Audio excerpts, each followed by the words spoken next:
Suasana di balairung takhta Astraloka berubah menjadi medan perang tanpa suara. Pasukan sayap malam dari Niskalapura masih dibalut jubah-jubah kabut, mendorong pintu balairung perlahan dengan mantra tak terlihat. Mereka bergerak dengan hati-hati, masuk dalam barisan rapat. Mata mereka memindai ruangan yang dipenuhi cahaya obor merah. Mereka siap menghadapi benteng pertahanan, siap menghadapi kemarahan para penjaga gaib. Tapi yang mereka lihat pertama kali membuat mereka membeku. Duduk di atas singgasana hitam legam, bertahtakan batu hitam dan sisik naga, adalah seorang manusia. Wajahnya muda, asing, dan penuh kebingungan. Bukan penguasa gaib berdarah bangsawan roh seperti yang mereka bayangkan. Aris dengan jubah kerajaan hitam menjuntai. Aris duduk membatu, mata melebar dalam kebingungan dan ketidakpahaman. Para prajurit Niskalapura saling melirik cepat, sedikit goyah dalam formasi mereka. Apa benar dia itu yang harus kita jemput? Bisik kapten mereka. Suaranya nyaris hilang dalam riak sihir balairung. Mereka mulai bergerak. Langkah-langkah lembut menuju singgasana, mengangkat tangan kosong, tanda bahwa mereka datang bukan untuk menyerang, melainkan untuk menjemput. Aura sihir penghalang ditekan seminimal mungkin. Semua dilakukan dengan kehati-hatian luar biasa, bagaikan berjalan di atas kaca yang bisa retak dan pecah kapan saja. Namun sebelum satu pun dari mereka bisa mendekat, suara langkah berat menggema dari sisi gelap aura. Dari bilik bayangan pilar batu raksasa, Wisnamurti muncul. Jubah kebesarannya berkilau hitam kemerahan di bawah cahaya obor. Tongkat hitam di tangan kirinya mengetuk lantai batu. Setiap ia melangkah, setiap dentuman menciptakan getaran kecil di dada semua makhluk di ruangan itu. Di belakangnya, mengikuti dalam formasi kaku, adalah Resi Suryodarmo, Panglima Singowono, Panglima Birangguno, dan barisan penjaga utama Astraloka, prajurit gaib zirah besi yang berkilau dingin. Suasana membeku, bahkan udara pun terasa membatu. Kabut yang biasanya bergulung lembut kini menggantung kaku di udara. Debu-debu yang melayang perlahan berhenti, membeku dalam cahaya merah. Hening, begitu hening, hingga detak jantung terdengar seperti palu godam di kepala. Aris menahan napas, merasa dunia di sekelilingnya tiba-tiba berubah menjadi ruang penuh ranjau yang siap meledak. Wisnumurti berdiri tepat di hadapan pasukan penyusup. Tinggi, kokoh, tak tergoyahkan. Ia mengetuk tongkatnya ke lantai sekali lagi. Gema beratnya memantul di dinding batu, menggetarkan darah di dalam pembuluh. Lalu dengan suara rendah dan serak, namun sedingin bila besi, ia berkata, "Kalian telah mencoreng kehormatan Astraloka," ucap Wisnamurti dengan suara yang menggetarkan batu dan tulang. Kapten sayap malam membalas dengan tegas, "Kami hanya ingin menjemput Aris, tidak ada niat untuk berperang." Suaranya parau, penuh keteguhan. "Kau bilang datang ingin menjemput, tapi kalian aneh. Cara kalian tak ubahnya seperti pencuri yang datang mengendap dari pintu belakang." Kata-katanya tidak diucapkan dengan teriakan. Tidak perlu. Setiap suku kata seperti paku besi panas, menusuk langsung ke jantung pasukan Niskalapura. Pasukan sayap malam tetap diam. Tak ada yang berani menjawab, tak ada yang berani bergerak. Mereka tahu, satu kata salah, satu gerakan tak sesuai, dan kerajaan ini akan berubah menjadi ladang darah dalam hitungan detik. Dari sisi lain aula, Aris menatap semua ini dengan mata lebar. Jantungnya berdetak seolah ingin merobek dadanya. Ia ingin berteriak, ingin bertanya apa yang sedang terjadi, tapi lidahnya seakan membeku di mulut. Ia hanya bisa diam, menjadi saksi hidup dari ketegangan mereka antara kehormatan dan harga diri.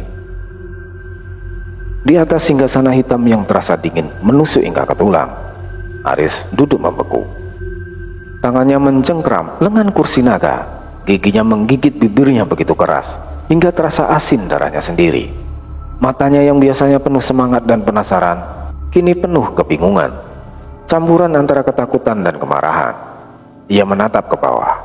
Di hadapannya, dua kekuatan besar dunia roh berdiri saling berhadapan, terpisah hanya oleh lantai batu hitam yang kini retak-retak karena tekanan energi mereka.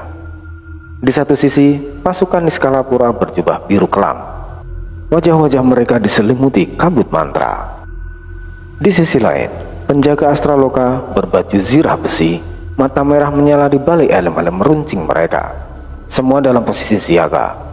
Semuanya hanya butuh satu kata dan satu gerakan kecil untuk memicu meledaknya peperangan. Aris menarik napas pendek. Dadanya sesak, seolah seluruh berat Balerung ini menekan dadanya. Kenapa? Kenapa semua ada di sini? Batinnya meraung, tapi suara itu tak pernah sampai ke bibir. Ia tak tahu siapa yang benar. Ia tak tahu siapa yang memulai semua ini. Ia bahkan tidak tahu apakah ia punya hak untuk memilih. Ia hanya tahu satu hal, dunia ini bukan dunia ini yang pernah ia kenal. Dan kini dunia ini hendak pecah berantakan di hadapannya. Suasana membeku. Bahkan api obor di sepanjang dinding tampak mengecil, seolah ikut menahan napas bersama semua makhluk di ruangan itu. Dari sela-sela tiang batu, bayangan-bayangan gaib mengendap, menunggu, menanti siapa yang akan melepaskan serangan pertama. Di sekelilingnya, energi sihir bergetar halus di udara. Serbuk-serbuk gaib bertebangan, berkilat merah dan biru, menyulam atmosfer mencekam yang tak terlihat. Balerong Astraloka terasa seperti sebuah jantung raksasa, berdetak perlahan, menahan satu ketukan lagi sebelum meledak dalam perang. Dan dunia roh untuk satu detik yang panjang dan menyakitkan. Saat udara di Balerung Tahta mulai menggetar, dan suara langkah-langkah berat mengguncang lantai batu, sebuah bayangan besar bergerak cepat menuju singgasana. Panglima Birangguno, sosok setinggi berzirah hitam keunguan, dengan helm berbentuk kepala naga. Tubuhnya kekar, auranya berat. Setiap langkahnya seperti pukulan palu pada bumi. Namun malam ini, langkah itu mengandung ketegasan yang tidak biasa. "Tuan Aris, ikut saya," katanya dengan suara berat namun penuh hormat. Aris masih terpaku di singgasananya. Matanya beralih dari wajah keras Birangguno ke medan di bawah, di mana para penjaga mulai merapatkan barisan. Tapi aku harus... Aris tergagap kebingungan. Birangguno mendekat, meletakkan tangan besarnya di pundak Aris, tepat di atas simbol kerajaan yang tersemat di jubahnya. "Ini bukan saatnya untuk berpikir, Tuan. Nyawa Anda adalah nyawa kerajaan sekarang," katanya pelan namun tegas. Tanpa menunggu jawaban, Birangguno menarik Aris turun dari singgasana dengan gerakan cepat namun hati-hati. Dari sisi lain ruangan, Sari Devi berlari mendekat. Jubah ungunya mengepak, rambut hitamnya berkibar di udara. "Aku ikut." Matanya menatap Aris dengan tajam. Birangguno hanya mengangguk sekali, kemudian mengangkat satu tangan, membuka jalur di antara para jurid. Mereka bergerak cepat di lorong belakang istana, melewati bayang-bayang pilar batu dan tirai kabut tipis. Di belakang mereka, suara sihir meledak. Getaran menyusul beberapa detik kemudian, menggetarkan debu dari langit-langit. Aris berlari seiring langkah besar Birangguno. Sari Devi menyusul di belakang. Wajahnya pucat, tapi penuh tekad. Di tikungan lorong yang gelap, Aris sempat menarik napas berat. Apa yang terjadi di luar sana? Siapa mereka? Tanyanya dengan suara bergetar. Sari Devi menoleh padanya, menyekap peluh dari dahinya. "Pasukan dari kerajaan langit. Mereka datang untuk menjemputmu. Tapi cara mereka datang itu kita anggap sebagai penghinaan," katanya cepat. Aris menelan ludah. Keringat dingin mengalir di punggungnya. Aku bahkan tidak tahu siapa yang harus kulawan atau kupercayai. Gumamnya hampir pada dirinya sendiri. Percayalah pada satu hal saja, Tuan. Kami akan menjaga Anda sampai darah terakhir kami tumpah. Birangguno yang memimpin di depan menoleh sedikit dan berkata tanpa membuang waktu. Mereka akhirnya mencapai sebuah pintu besar dari batu kelam, dengan ukiran naga tidur melingkar di permukaannya. Dengan satu gerakan, Birangguno mendorong dan pintu itu terbuka.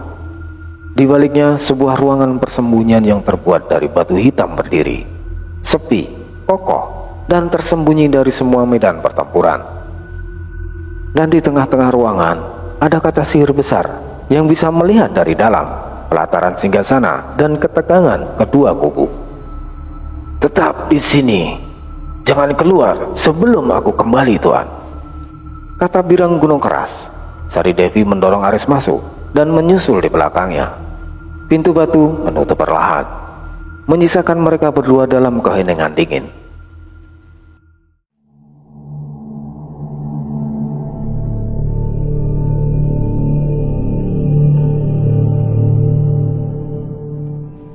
Sementara itu, di pelataran istana Astraloka, yang biasanya sunyi dan dipenuhi kabut abadi, malam itu berubah menjadi arena maut. Tanpa aba-aba, tanpa genderang perang, tanpa pengumuman, pertarungan pecah. Semua bermula dari satu kejadian kecil. Seorang prajurit muda dari Niskalapura, tangannya gemetar karena tekanan sihir Astraloka yang menindih dadanya. Tak sengaja meluncurkan satu tembakan panah mantra ke udara. Cahaya biru itu membelah langit seperti kilat, melintas tepat di atas kepala Wisnu Murti. Seketika itu juga, suara trompet perang Astraloka meraung. Bumi bergetar, langit bergemuruh. Pasukan kabut Astraloka yang selama ini menahan diri bergerak seperti badai. Penjaga berjirah besi meledak keluar dari bayang-bayang. Tombak-tombak berkilau darah terangkat tinggi. Mantra-mantra serangan memenuhi udara seperti hujan. Batu berkilat merah. Pasukan sayap malam Niskalapura tidak tinggal diam. Mereka memanggil perisai cahaya, membentuk kubah pertahanan dan mantra tinggi. Busur-busur sihir bersinar di tangan mereka, melesatkan panah kristal ke arah musuh. Tubrukan pertama terjadi. Benturan kekuatan sihir membuat udara terbelah. Lantai pelataran yang terbuat dari batu hitam retak. Cahaya biru dan merah bergulung seperti ombak badai. Prajurit satu demi satu roboh. Beberapa menghilang dalam ledakan sihir. Beberapa jatuh dengan tubuh membara. Jeritan, mantra, raungan, semuanya tercampur dalam simfoni perang yang mengerikan. Wisnu Murti dengan mata merah membara mengangkat tongkatnya tinggi-tinggi. Petir hitam jatuh dari langit, menghantam pelindung mantra Niskalapura, mengguncang seluruh istana. Ledakan sihir kembali terjadi. Obor-obor istana runtuh, batu-batu raksasa berterbangan. Langit hitam seperti malam terbelah oleh kilat mantra. Pelataran istana Astraloka menjadi medan perang antara cahaya dan kegelapan. Udara dipenuhi kabut kelabu yang menggulung liar, bercampur darah roh dan serpihan sihir, berterbangan seperti badai tak berujung. Dari sisi timur, pasukan sayap malam Niskalapura melepaskan serentetan panah cahaya. Panas dan mendesis, melintasi langit yang gelap seperti hujan meteor biru. Panah-panah itu menusuk dada para penjaga Astraloka, meledakkan tubuh mereka menjadi kabut hitam busuk. Beberapa penjaga sempat membentuk ilusi bayangan untuk menghindari, namun tak semuanya cukup cepat. Satu demi satu tubuh mereka berlubang. Darah roh berwarna keperakan menyembur liar, menodai batu-batu suci di pelataran. Di sisi lain, pasukan Astraloka membalas dengan ganas. Dari tanah retak di pelataran, penjaga batu berjiwa bangkit. Mereka berwujud raksasa terbuat dari batu kelam. Mata mereka menyalam merah darah. Suara gerakan mereka mengguncang bumi. Setiap hentakan kaki menghancurkan lantai batu, menciptakan retakan-retakan yang memancarkan energi hitam. Mereka mengayunkan tombak beracun roh. Tombak itu bergetar, mengeluarkan uap kehijauan yang melumat mantra perlindungan di sekitar pasukan Niskala. Seorang prajurit Niskala Pura terkena tombak. Tubuhnya tidak berdarah, melainkan meleleh perlahan, seperti lilin yang terbakar hidup-hidup, sambil mengerang dalam rasa sakit yang tak tertahankan. Jeritanya menggema memecahkan kabut, sebelum tubuhnya runtuh menjadi tumpukan kabut hitam. Di tengah medan, pasukan Niskala mengaktifkan mantra pembekuan waktu. Satu ledakan mantra berwarna biru keputihan meledak. Separuh dari penjaga Astraloka yang sedang berlari membeku di tempat. Tubuh mereka terhenti dalam pose mengerikan, seperti patung hidup yang terjebak di ambang kematian. Namun para penjaga Astraloka membalas dengan ilusi bayangan. Di mata para prajurit Niskala, pelataran berubah bentuk. Tanah tampak membalik, tembok-tembok bergerak, bayangan musuh bermunculan dari setiap sudut. Beberapa prajurit Niskala terjebak, menusuk kawan sendiri tanpa sadar. Gerakan mereka bercampur tawa gila para penjaga Astraloka. Seorang penjaga batu menghantam tanah. Gelombang kejut melempar 5 prajurit Niskala ke udara. Tulang mereka berderak keras seperti ranting patah sebelum menghantam batu keras. Suara remuk, jerit, dan sihir yang mengamuk memenuhi udara. Langit di atas medan perang berubah merah gelap. Pecahan sihir berkilat di mana-mana seperti hujan pecahan kaca.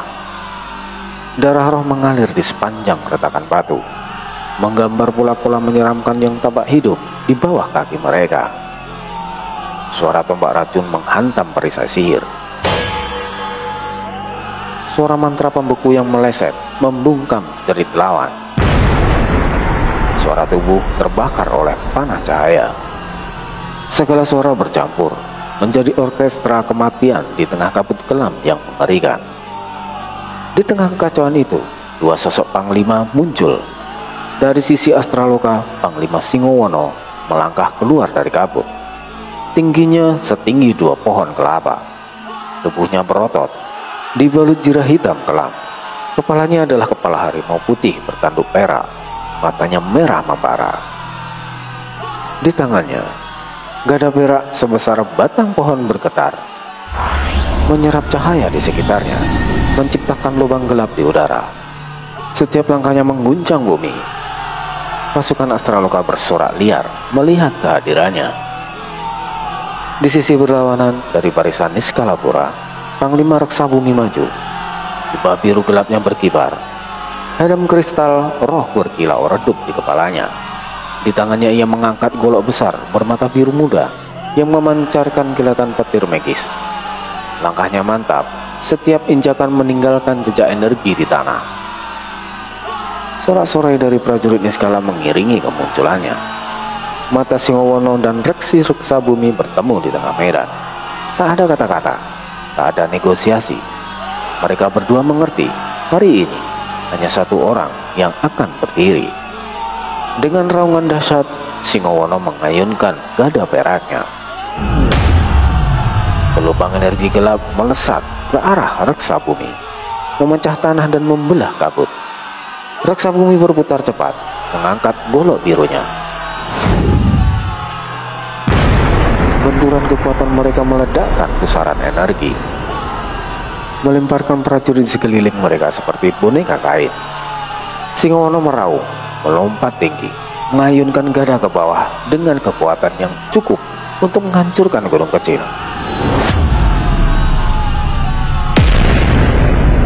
Reksa Bumi berteriak, melesat ke depan dalam bayangan biru. Goloknya menusuk udara, memotong ke arah dada Singowono.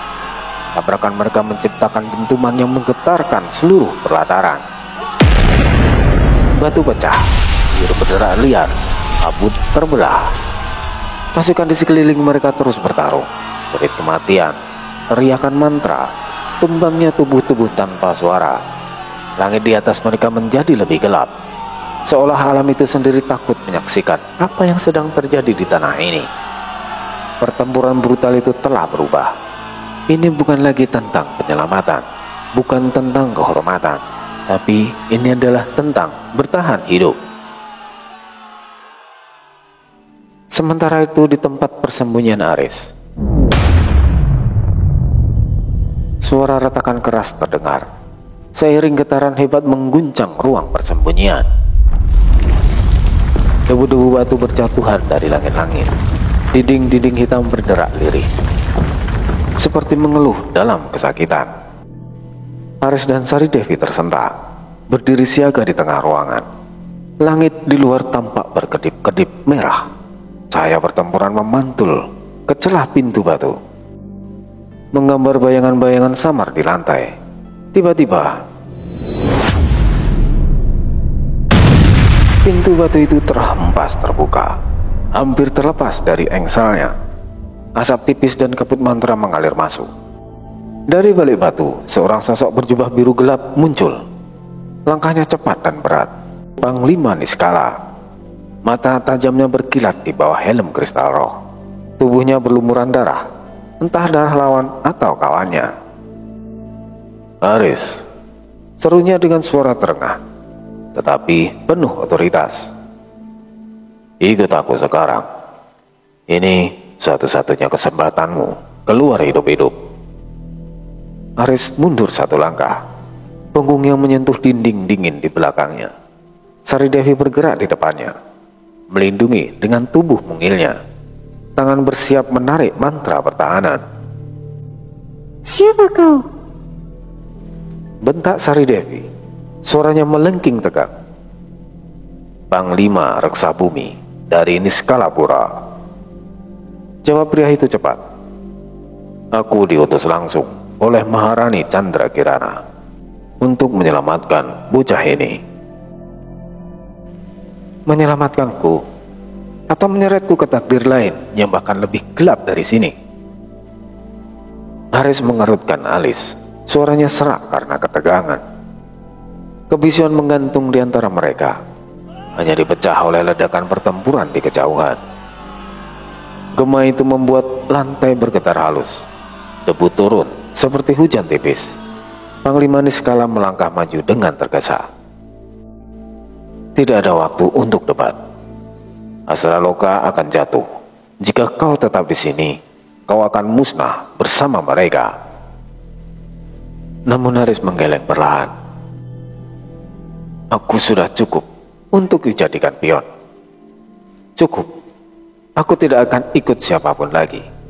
Dan aku akan menentukan jalanku sendiri," katanya lirih tapi mantap. Panglima Reksa Bumi menahan napas. Sebuah kilatan rasa hormat melintas di matanya. Ia tahu tak ada waktu.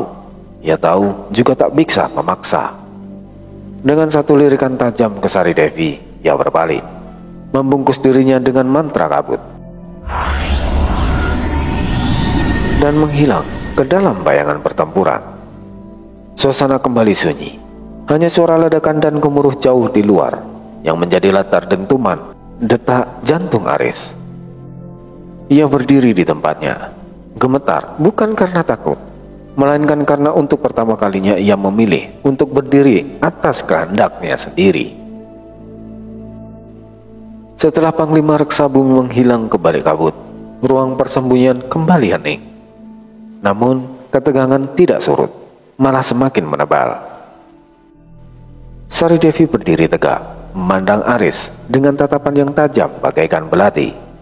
Mata ungunya berkilat di bawah cahaya redup ruang batu.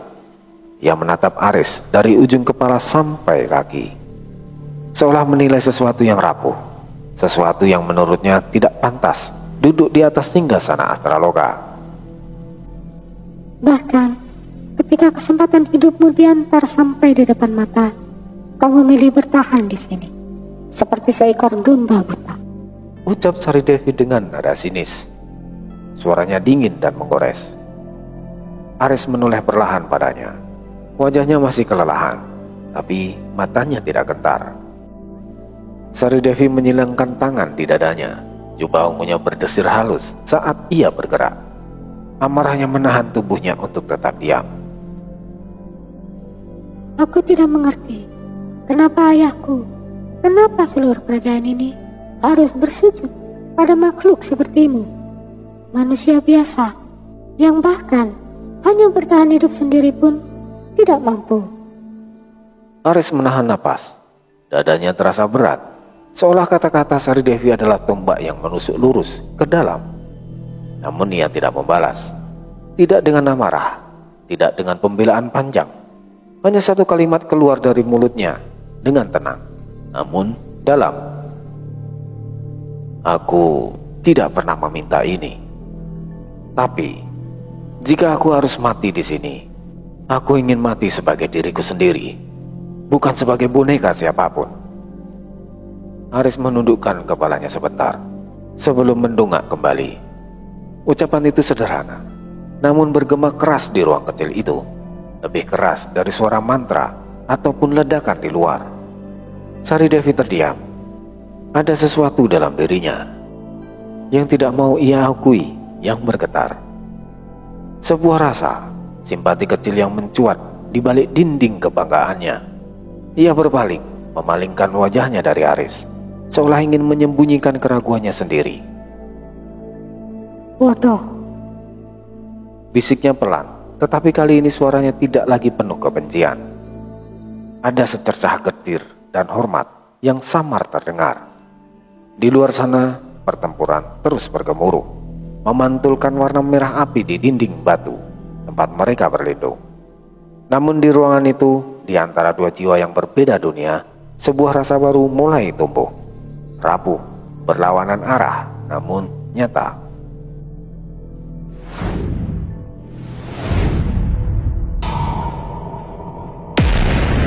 Ledakan mantra mewarnai langit. Panah cahaya menghunjam dari atas, diimbangi bayangan hitam yang menari seperti makhluk buas di udara. Tanah bergetar. Suara raungan, ledakan, dan teriakan pertempuran bercampur menjadi satu, seperti orkestra neraka yang mengguncang isi dunia goib. Pilar batu ambruk di pelataran istana. Percikan sihir berwarna biru dan merah berterbangan liar. Di tengah kekacauan itu, ketika dua kubu saling bertuburkan satu sama lain, tiba-tiba angin berhembus keras. Kabut tebal mendadak menggulung dari arah timur, menyapu medan perang dengan kekuatan yang tak dikenal. Suasana membeku, waktu seolah melambatkan.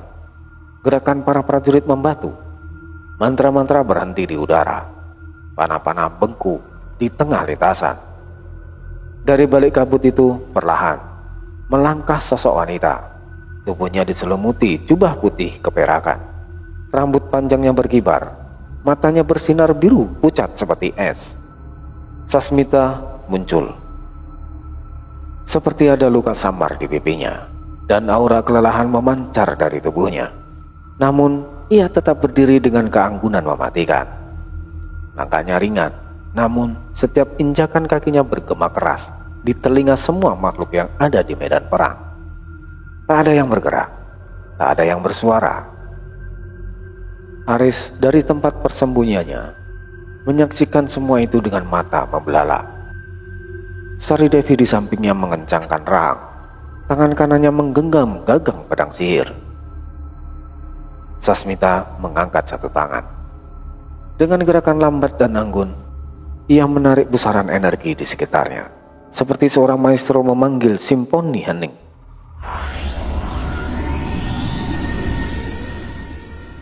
Dua barisan pasukan di Skalapura dan Astraloka terhempas mundur beberapa langkah, seolah dorongan tak terlihat mendorong mereka semua. Suara berat menggema, menekan dada semua orang yang mendengarnya. Sasmita berdiri di antara dua pihak, sendirian, namun dengan kekuatan yang tidak bisa ditantang. Ia membuka mulutnya. Suaranya lirih, namun terdengar ke seluruh penjuru medan perang. berhenti. Ini semua adalah salahku. Kata-katanya melayang di udara yang pekat. Sebagian prajurit tampak bimbang, sebagian lagi menahan sihir di ujung jari mereka. Sasmita menundukkan kepalanya sejenak. Suara lirihnya penuh beban penyesalan. Akulah yang salah. Akulah penyebab kekacauan ini karena telah memanipulasi Aris. Mata biru terang itu beralih mencari keberadaan Aris. Mencari, memohon dengan tatapan yang seakan berkata, "Maafkan aku kalau kau bisa." Sari Devi melirik Aris dari sudut matanya, menunggu reaksinya. Tapi Aris hanya berdiri membeku. Keringat dingin mengalir di pelipisnya. Hatinya seperti diremas dari dalam. Sasmita melanjutkan. Suaranya gemetar sedikit. Aku tak akan lari lagi. Kalau ada yang harus dihukum, biarlah. Aku yang menerima semuanya. Kabut menggulung di sekitarnya, membentuk pusaran lembut, seolah dunia gaib sendiri mendengarkan pengakuannya. Hening, hanya suara angin kering berdesir di sela-sela reruntuhan istana, membawa aroma darah, kabut, dan pengkhianatan yang akhirnya terucap. Kabut tipis masih berputar lembut di kaki Sasmita, seakan dunia gaib pun menahan napas, menunggu apa yang akan terjadi. Sasmita mengangkat wajahnya. Mata biru pucatnya menatap lurus ke arah tahta sementara Aris yang kosong, dan kedua kubu yang saling berhadapan di sekelilingnya. Suasana begitu tegang, seakan satu bisikan bisa meledakkan medan perang yang membeku ini. Napas Sasmita berat, dadanya naik turun cepat, namun ia tetap berbicara. Suara yang semula gemetar kini mengeras dengan ketulusan. Aku tak pernah berniat untuk menghancurkan dunia manusia. Aku hanya ingin bebas. Sasmita berjalan maju beberapa langkah. Suara langkah kakinya bergema aneh di pelataran kosong. Selama berabad-abad, kita, para roh, dipenjara dalam peraturan, doa, dan batasan. Aku ingin merasakan apa artinya hidup. Menangis, tertawa, mencintai seperti halnya manusia. Tapi memang caraku salah. Katanya pelan, suaranya pecah. Suasana membeku. Sari Devi memandangnya dengan ekspresi rumit, marah, namun juga sedikit iba. Aris mengepalkan kedua tangannya di sisi tubuhnya, melihat semua ini dengan perasaan yang campur aduk. Lalu perlahan Sasmita berbalik, menatap ke satu titik di langit yang berputar kabut biru. Sosok Maharani Chandrakirana muncul, yang kini melayang anggun di udara. Diapit oleh para sesepuh langit, cahaya biru menyelubungi tubuhnya. Mahkota kristal di kepalanya memantulkan kilatan petir gaib. Wajahnya dingin bagaikan patung es. Tatapan matanya menembus Sasmita, bukan dengan kebencian, melainkan dengan kekecewaan yang begitu dalam hingga nyaris membakar. Sasmita berlutut, menundukkan kepala sedalam-dalamnya. Ibunda, aku mohon. Semua ini adalah kesalahanku, bukan Aris. Jangan sakiti dia. Hukum aku. Kalau perlu, buanglah aku. Tapi tolong, bebaskan dia, Ibunda. Beberapa sesepuh niskala menoleh gelisah. Sebagian prajurit Astraloka yang masih hidup hanya berani menunduk. Kabut makin menebal. Angin berdesir membawa aroma getir, bau pengkhianatan dan keputusasaan. Suara petir gaib meledak di langit. Ketika Maharani Chandrakirana akhirnya berbicara, suaranya dingin seperti malam tanpa bintang. Anak yang membawa aib ke gerbang dunia. Anak yang mempermalukan darah leluhur Niskalapura. Ia melayang turun perlahan. Gaun kabutnya berkibar bagaikan air sungai beracun. Wajahnya tanpa belas kasihan. Engkau tidak layak lagi mengaku sebagai darahku. Gelombang energi dingin menyapu pelataran. Sasmita menggigil di tempatnya, meski tidak mengangkat kepalanya. Tangannya mencengkram tanah retak. Matanya basah, tapi tidak berani menangis. Maharani Candrakirana melanjutkan kata-katanya. Suaranya lembut, namun bagaikan melati. Mulai hari ini dan detik ini, namamu terhapus dari batu leluhur. Jiwamu bukan lagi bagian dari Niskalapura. Gema kutukan itu mengguncang lapisan udara. Simbol-simbol langit berputar cepat di atas kepala semua yang hadir. Semua prajurit Niskalapura menundukkan kepala dalam duka. Para sesepuh bergeming, tak berani membantah keputusan Maharani. Sasmita tetap berlutut. Tangisnya tercekik dalam tenggorokannya. Namun ia menerima semuanya. Karena itulah harga atas kesalahan dan pengkhianatannya. Sementara itu, Aris hanya bisa berdiri kaku, menyaksikan segalanya. Merasa sesuatu dalam hatinya, sebuah kepedihan yang asing mulai tumbuh perlahan, membungkus jiwanya. Beberapa detik kemudian, Aris berserta Sari Devi keluar dari persembunyiannya, menuju singgasana dibawa oleh Panglima Birangguno, karena merasa situasi sudah mulai terkendali. Langit di atas istana Astraloka mulai cerah samar, tapi bukan cahaya harapan, melainkan sinar muram yang menyorot kehancuran. Reruntuhan pilar, serpihan sihir membeku di udara, dan tanah retak-retak bagai luka terbuka. Tubuh-tubuh gaib yang gugur mulai menguap menjadi abu, meninggalkan aroma logam dan pembakaran roh. Di tengah puing-puing itu, dua pihak berhadapan diam. Pasukan Niskalapura di satu sisi, pasukan Astraloka yang tersisa di sisi lain. Sisa-sisa sihir petir berdentum sekali di kejauhan, seperti suara palu raksasa mengakhiri perang. Maharani Candrakirana melayang turun. Jubah putihnya berlumur kabut kelabu. Matanya dingin bagaikan ujung pedang. Ia berdiri di antara pasukannya, mengangkat tangan tinggi, memerintahkan mereka untuk bersiap mundur. Tapi sebelum itu, ia menatap tajam ke arah Aris yang berdiri terpaku di depan singgasananya. Suaranya menggema, datar, namun membawa kehancuran dalam setiap kata-katanya. Tubuh manusia itu adalah ancaman. Jika ia dibiarkan, makhluk itu suatu saat akan membuat masalah besar, Katanya dalam hati. Candrakirana menutup matanya sejenak, lalu bersumpah dalam suara dingin, bagaikan kematian. Kami akan kembali.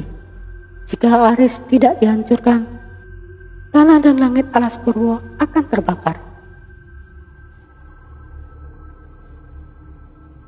Beberapa menit kemudian, pasukan Niskalapura menghilang dalam semburat cahaya biru keperakan, seperti debu bintang yang meleleh ke tanah. Mereka mundur, tapi menyisakan ancaman yang berat menggantung di udara. Di sisi lain, Raja Wisnamurti berdiri kaku.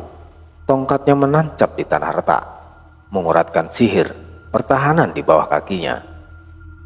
Ia menghela nafas berat, matanya menatap Aris sejenak, bukan dengan rasa hormat, tetapi dengan rasa wajib yang penuh beban. Sari Devi berdiri di belakangnya, menunduk dalam diam. Meskipun hatinya penuh keraguan terhadap Aris, ia tahu keputusan telah diambil. Sasmita berdiri sendirian di reruntuhan gerbang istana. Rambutnya berkibar pelan diembus angin sisa pertempuran. Wajahnya kosong, matanya sayu. Dia tidak mengejar pasukan Niskalapura. Dia tidak kembali ke sisi Astraloka. Dia hanya berdiri di antara dua dunia yang kini telah menolaknya. Aku bukan lagi putri kerajaan. Aku juga bukan manusia. Tapi suatu hari aku akan menebus semua dosa ini. Tangannya mengepal pelan, suara gemetar penuh luka yang tak tampak. Angin hutan menderu, membawa suara bisikan goib, seperti sumpah sunyi yang dicatat oleh dunia roh itu sendiri. Pelataran istana Astraloka kini sunyi, kabut tipis bergulung pelan, seolah mencoba menutupi luka yang menganga di batu-batu hitam yang hancur. Dari kejauhan, suara patahan bangunan sesekali terdengar, Seperti napas terakhir dari istana megah yang telah koyak oleh perang. Aris berdiri di tengah puing-puing itu sendirian. Tubuhnya dibalut jubah hitam penuh debu dan darah kering. Rambut panjangnya kusut diterpa angin dingin. Matanya kosong menatap langit kelabu di atasnya. Kakinya sedikit bergeser di antara pecahan lantai batu, mengeluarkan suara kaki diseret pelan, menandakan langkah berat yang tak pasti. Ia mengangkat wajahnya perlahan, menatap reruntuhan yang membentang sampai ke batas pandangannya. Tidak ada lagi prajurit, tidak ada lagi gemuruh sorak-sorai. Tidak ada tawa atau nyanyian seperti dongeng para pahlawan. Hanya dirinya dan beban yang tak pernah ia pilih. Aris menghela napas panjang, seolah udara dunia ini kini menolak masuk ke paru-parunya. Dalam hatinya sebuah kesadaran pahit mulai mengendap, mendesak naik dari dasar jiwanya. Lidahnya terasa keluh, namun akhirnya ia bersuara pelan, seperti gumaman kesepian yang dilemparkan ke angin. Aku bukan lagi manusia biasa, tapi aku juga bukan seorang raja. Suaranya serak hampir pecah. Ia mengepalkan tangannya. Kuku-kukunya menancap di telapak tangannya hingga berdarah. Namun ia tidak peduli. Matanya menatap kosong ke kejauhan, seakan mencari jalan keluar yang bahkan mungkin sudah tidak ada lagi. Aku hanya orang yang dimanfaatkan, lalu diburu, dan sekarang aku harus bertahan hidup dan mencari jalan pulangku sendiri. Angin kuat mendesir melintasi pelataran, mengangkat debu dan serpihan batu kecil, mengitari Aris dalam pusaran sunyi sejenak. Seperti dunia pun berputar, meninggalkannya di tengah reruntuhan. Ia menunduk, mengambil batu kecil yang retak di kakinya, meremasnya perlahan. Batu itu hancur menjadi serpihan di telapak tangannya, seperti simbol tentang dirinya sendiri, retak tapi belum sepenuhnya hancur.